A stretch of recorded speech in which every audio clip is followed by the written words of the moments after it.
This movie is a human resources nightmare. There's just so much happening.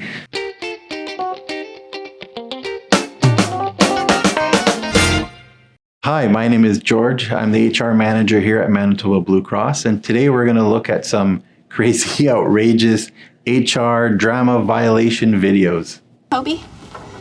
Hey. You too? Hey. So now that we are dating, we just wanted to know if we had to sign one of those we're dating things for the company.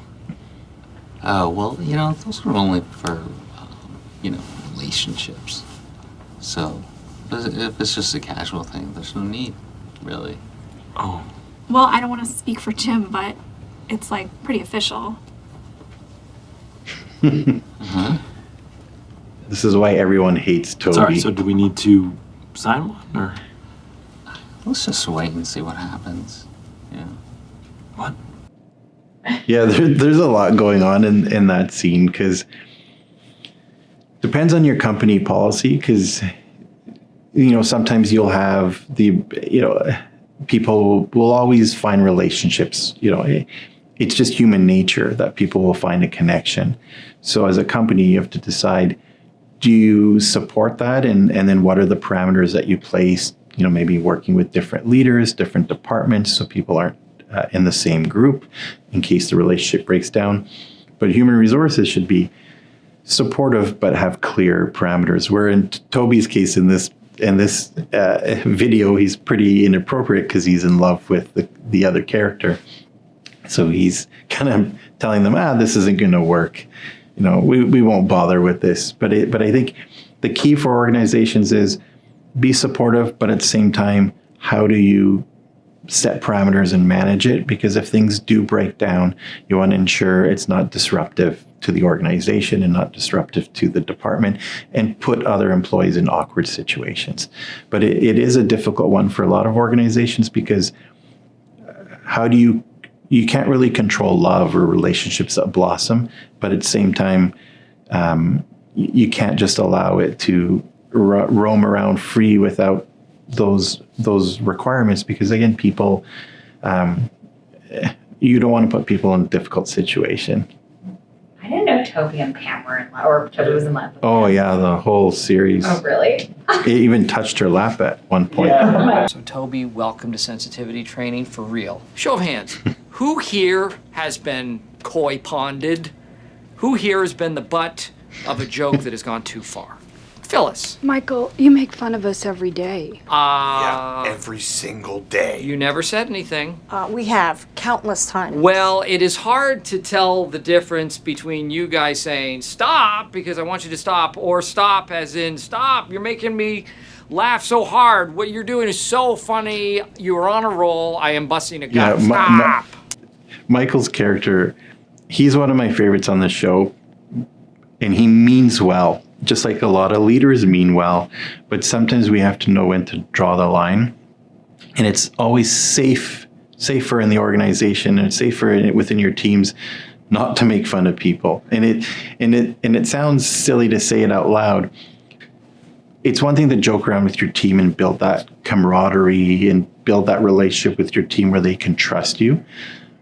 But you have to know your audience, and pushing people or teasing them or making fun of something they're wearing isn't going to build that trust with your team. If anything, it's going to push them away. And again, Michael means well, and it's funny in the show, but in real life, as a leader, you really have to care about your individuals, and maybe focus more time on how are you doing, how was the weekend, and caring about them in that way, than thinking caring is about making fun of them and teasing them. Teasing your brother and sister at home is totally different than teasing your coworker in the office. If you would you walk us through a typical day for you? Yeah. Great. Well, I generally come in at least 15 minutes late. I use the side door. That way Lumberg can't see me. And after that, I just sort of space out Such for a about classic an hour movie. until I'm finished. Space out? Yeah, I just stare at my desk. But it looks like I'm working.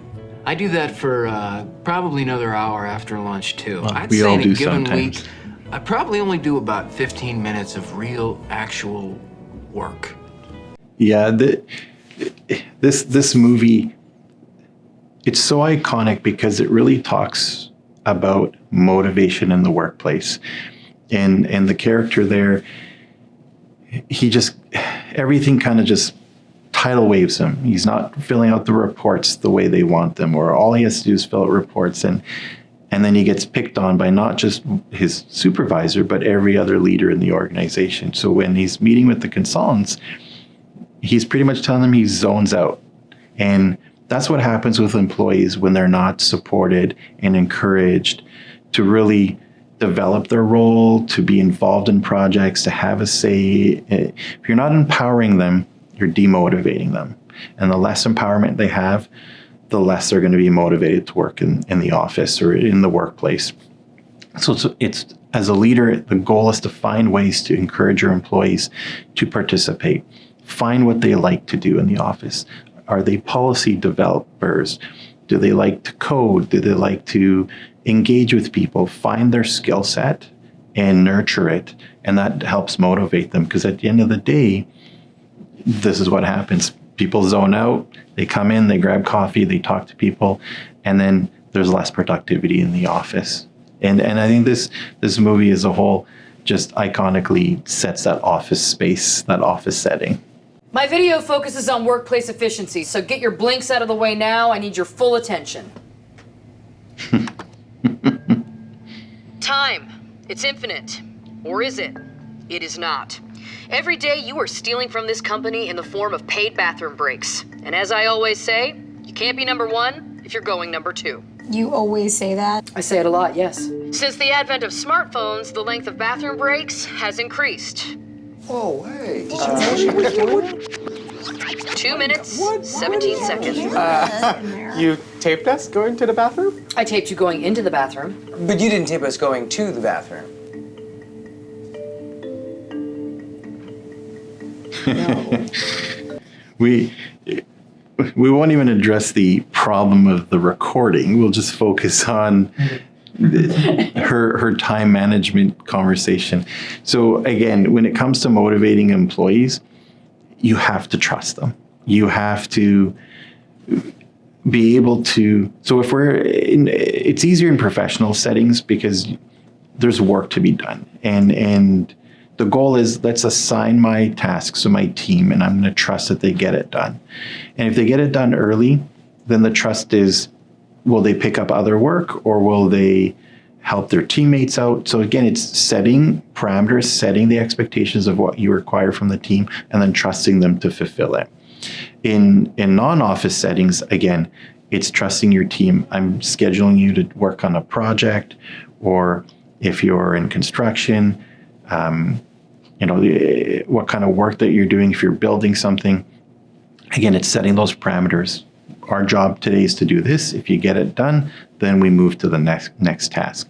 And if you do that, and you build your trust with your employees, and you set that schedule, they're taking ownership, because they feel that you believe that they can get their work done on time, and there isn't that, well, they're going to check up on me. Because if you start following them, checking up on them, videotaping them, at the end of the day, they're going to lose that motivation, they're going to lose that trust, and they're not going to want to work for you. They're going to leave the organization. So it's really key to really believe in your employees and provide them that support so they can work in their role and avoid that distrust in the workplace. If any of you need anything at all, too bad. Deal with your problems yourselves like adults. I tell my team that all the time, but I'm joking. But I do want to sometimes tell them that, because as a leader, we want to encourage our employees to be able to do things on their own, right? It's that learning, it's developing. But if you don't coach them, if you don't support them, if you don't mentor them, so we use the word. Our philosophy here at Blue Cross is coaching is the now. I'm coaching you to do your work, to understand your job. The mentoring is preparing you for the future.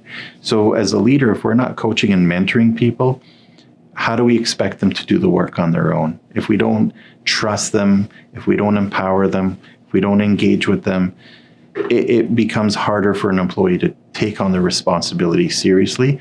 And then the result is they're constantly asking you because they don't know what they can or cannot do because you've never given them that green light, which makes the scene funny because a lot of times managers want to say, you're on your own, don't bother me. But really you'll never get your team to grow and develop if that's the take you have with it. You know, times were tough. I was unemployed. I was still heartbroken over you. I've lost a good 50 pounds, but as you can see, I put all that weight right back on. Feel how fat my buttocks are. Yeah, it's crazy. Touch it, it's like a warm pumpkin. So Randy just called you up out of the blue? Yeah. He told me you two broke up. Yeah, that's it's just, it's wrong in so many different levels. I think as employees, we have to understand boundaries and boundaries with our coworkers. And it's not just the physical aspect in this scene, but it's also the verbal aspect. What are we comfortable sharing? What's inappropriate to share? Or what might make other people feel uncomfortable? I think you really need to build trust with your team and with your colleagues. And well, what are you able to talk about? And if you don't have that relationship with your coworkers, it's better not to ask them to grab their butt or talk about something that's happened in your life.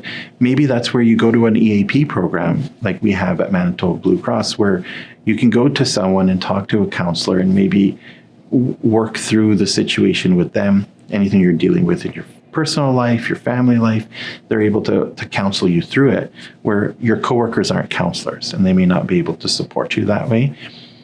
But again, it's building that right relationship with the right coworker, but again, not for them to physically touch you in any way or to talk to them about things that would be uncomfortable, but it's building that trust with them on, I can talk to you about something I'm dealing with at home.